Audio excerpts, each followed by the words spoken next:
CPTS de Dracénie-Provence-Verdon a été créé depuis 2021, donc on était sur le territoire implanté et on remarquait de plus en plus donc, de l'accès aux soins difficiles, mais pas parce qu'il y avait une raréfaction médicale aussi qui était présente, mais surtout parce que les patients ne savaient plus comment prendre en charge leur santé.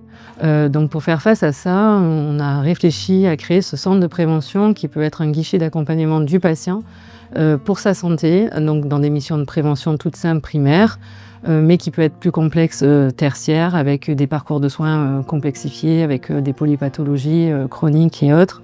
Ce centre de prévention a été créé pour former un dispositif répondant aux besoins de la population et en même temps aider les professionnels de santé dans leur prise en charge.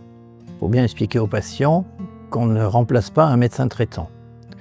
On est là pour faire le point sur sa santé et voir ce qui peut être fait pour que les choses aillent bien. Le but, c'est d'orienter, de faire prendre conscience aux patients de l'importance de la santé et qu'il doit être acteur de sa santé.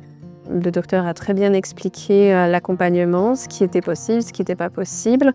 Tout a été vraiment abordé. Je ressors en fait avec un bilan, justement, ce qui va me permettre d'aller vers d'autres médecins traitants. Du coup, il m'a donné 4 noms de médecins possibles qui prennent encore des patients. Donc ça, c'est quand même positif puisqu'il va falloir que je m'inscrive là-dedans. Donc on apporte un soin d'accompagnement à la médecine préventive. Mais dans le parcours, en fait, on ne s'arrête pas là.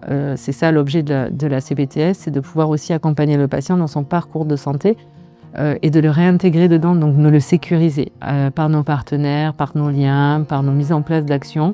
Et ça permet au patient de ne pas bénéficier qu'un bilan de prévention, mais une continuité de service dans son parcours de santé.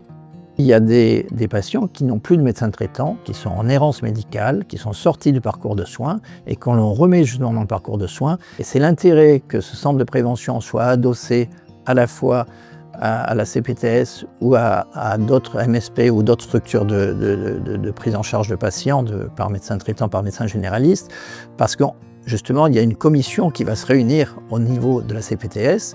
On essaye de lui trouver un médecin référent, un vrai médecin traitant qui va le prendre en charge dans le cas de sa pathologie chronique. Nous avons aussi donc des soins de support en oncologie qui est financé par l'ARS avec des professionnels libéraux qui prennent leur consultation et qui est totalement gratuite pour la population.